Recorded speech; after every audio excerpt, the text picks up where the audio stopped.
Good morning, students. Children, today we are going to read ninth chapter of our English reader book. So, students, let's open page number 52.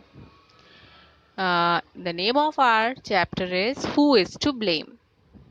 It is a play. Now we will read how many characters are there in the play. The name of characters are Chim Chong, a fisherman, Old Woman, his mother, Brown, snake, elephant, wood apple tree, boar, boulder, cock, plantain tree, safford, ant leader and bat. Let's imagine the scene कि scene क्या है इस play का हमें वो imagine करना है. A small hilltop village in Myanmar, a river passes through this village. A young fisherman is sitting on the bank of this river, sharpening his knife on a stone. A small hut can be seen at some distance to the left. A path leading into a thick forest is present to the right. Myanmar में एक small hill top means पहाड़ों के top पर एक village है. एक river इस village के पास बह रही है. उस रिवर बैंक यानी नदी के किनारे एक यंग फिशरमैन बैठकर अपने नाइफ को स्टोन पर घिसकर शार्प कर रहा है. एक छोटा सा हट लेफ्ट साइड में देखा जा सकता है और राइट साइड में एक रास्ता है जो किस साइड जा रहा है, फॉरेस्ट की side. Now we will read what Jim Chong is saying. Jim Chong, happily to himself. Ah, now it's getting sharp. Just a few strokes more, and ouch, ouch, what was that? He is bitten on his leg by a brown who is irritated by the sound of the knife being sharpened on the stone. The knife flies out of his hand and hits the trunk of a wood apple tree, cutting it deep. The tree is angry with the fisherman. Jim Chong यहाँ अपने आप से बातें करते हुए कहता है कि अब ये नाइफ शार्प हो चुका है, बस कुछ स्ट्रोक्स और ये कहते हुए ही वह रिएक्ट करता है. Ouch ouch what was that. इस यंग फिशरमैन को एक प्राउन ने बाइट कर लिया था क्योंकि प्राउन उस साउंड से इरिटेट हो गई थी.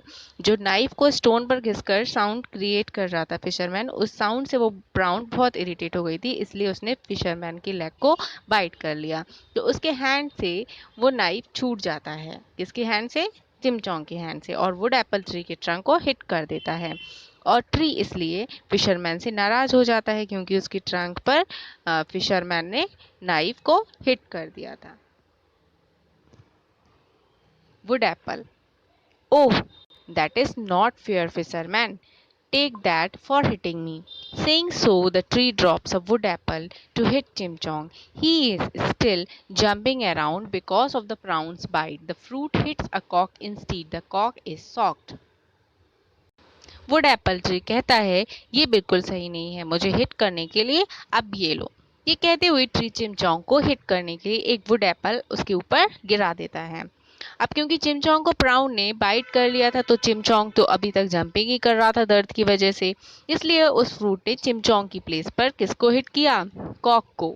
Okay students, now let's begin to read next page. It is page number 53. Cock. How dare you, you great bully? You know that I cannot match your size. Tree. Size and strength. इसको delete कर दो. Strength. So you hit me. Wait, I will get even with you. The cock scratched up a nest of busy ants, thinking that they would crawl up all over the tree. अब cock wood apple tree से कहता है, how dare you great bully. Here bully means cruel to weaker, है ना. जो लोग weaker लोगों के लिए क्रूअल होते हैं उसके लिए बुली वर्ड यूज किया गया है. कॉक कहता है कि तुम जानते हो कि मैं तुम्हारे साइज और स्ट्रेंथ को मैच नहीं करता हूँ, इसलिए तुमने मुझे हिट किया. रुको, अभी मैं तुम्हें बताता हूँ. ये कहते हुए कॉक ने बिजी एंट के नेस्ट को स्क्रैच कर दिया, ये सोचते हुए कि अब ये सारे एंट्स ट्री पर क्राउल करने लगेंगे. Ant leader. Okay, so you want to have fun, don't you, Cocky? Well, here goes. To the other ants, you know what you have to do. When the ants get the command, they crawl forward and attack a passing snake instead, make it beaten all over.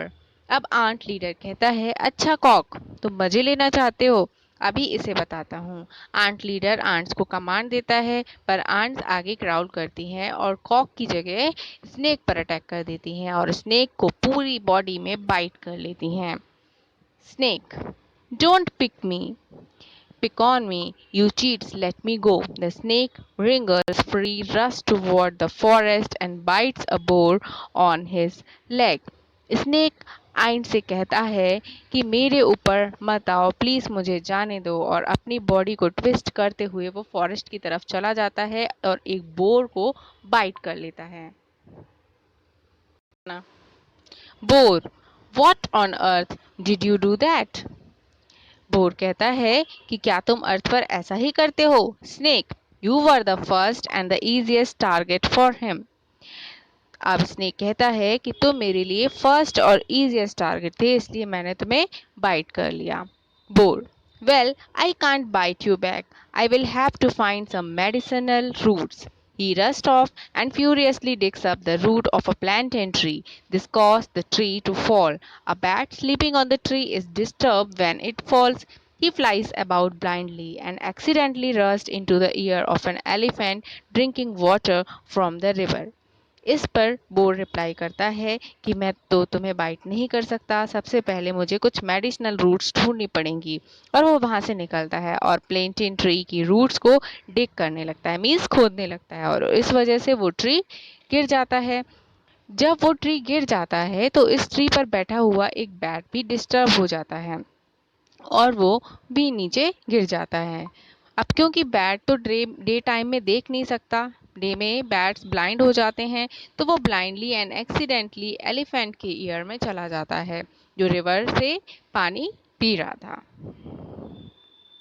Bat, oh goodness, where am I? It's all dark and hairy and a bit smelly too. But I might as well have a bite while food is so close. Saying this, the bat bites the elephant inside ear. The elephant trumpets wildly in pain. She raises her front legs and kicks a boulder lying nearby. The boulder goes crashing into the hut in the distance, breaking one of its walls. An old woman who lives in the hut sees the broken wall and shouts at the boulder.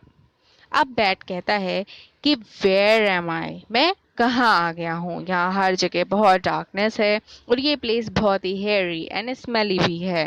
And वो ये भी कहता है कि जब food उसके इतना close है, मीन्स इतना पास है, तो एक बाइट फूड की भी खा के देख लेता हूँ मैं।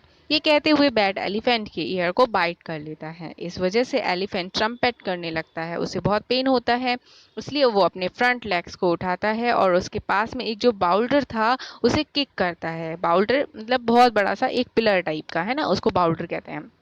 वो बाउल्डर थोड़ी सी डिस्टेंस पर एक हट था, उसे क्रैश कर देता है, यानी वो पूरा हट डिस्ट्रॉय हो जाता है और उसकी एक वॉल टूट जाती है।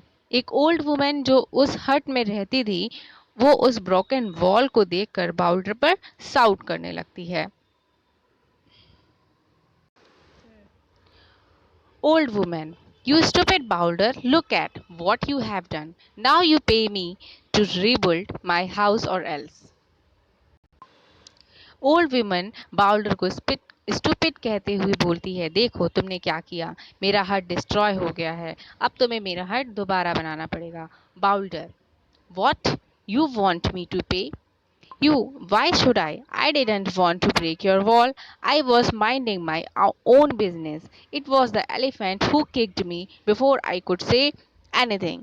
तो बाउल्डर रिप्लाई करता है कि क्या तुम चाहती हो कि मैं तुम्हें पे करूं? मैं पे क्यों करूं? मैं तो आपकी वॉल को ब्रेक करना ही नहीं चाहता था, मैं तो अपना काम कर रहा था। ये तो वो एलिफेंट था जिसने मुझे किक किया और उस वजह से मैं आपके हट पर आके गिरा। Old women, is that so? All right, I will get hold of that nasty elephant. She hurries off. Meanwhile, the bat has somehow managed to escape from the elephant's ear. The elephant is calm now. The woman comes at her from behind. So you are enjoying yourself, Jambulaina? Old woman कहती है, ऐसा है क्या? तो फिर मैं अब elephant को देखती हूँ, और वो एलिफेंट के पास जाती है। इसी बीच किसी तरह से बैट एलिफेंट के ईयर से भाग निकलने में कामयाब हो जाता है। अब एलिफेंट काम हो गया था, काम यानी शांत हो गया था, उसको पेन हो रहा था जो क्योंकि बैट ने उसके ईयर में कट कर लिया था तो वो सही हो गया था। वुमेन उसके पास पीछे से आती है। ओल्ड वुमेन एलिफेंट से कहती है कि क्या तुम इंजॉय कर रहे हो यू जम्बो लाइना। उसको जम्बो लाइना कहते हुए उससे बोलती है कि अब तुम इंजॉय कर रहे हो यहाँ पे। Elephant, oh you startled me. Now turn page number 54। Old women, you will be more startled when I tell you that you have to pay me to rebuild my house.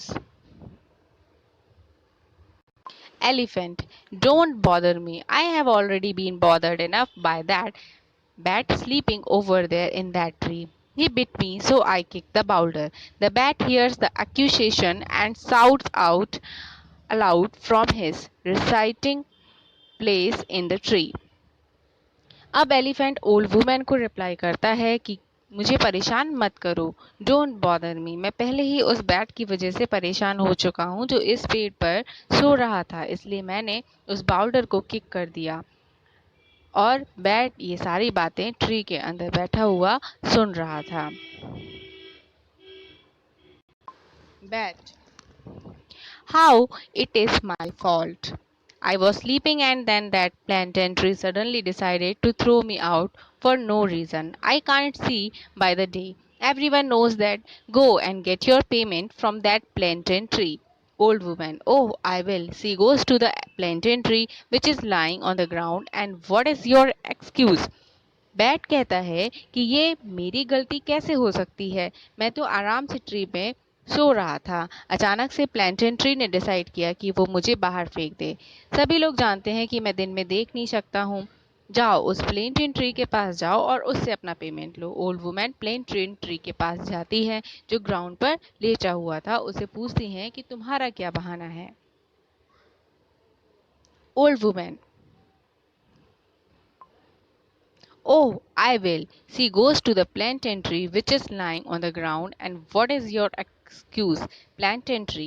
Can't you see my excuse? Go and get the board. I have already had enough trouble for a lifetime. The old woman spies the board, nursing her bitten leg. On seeing the angry woman, he tries to run.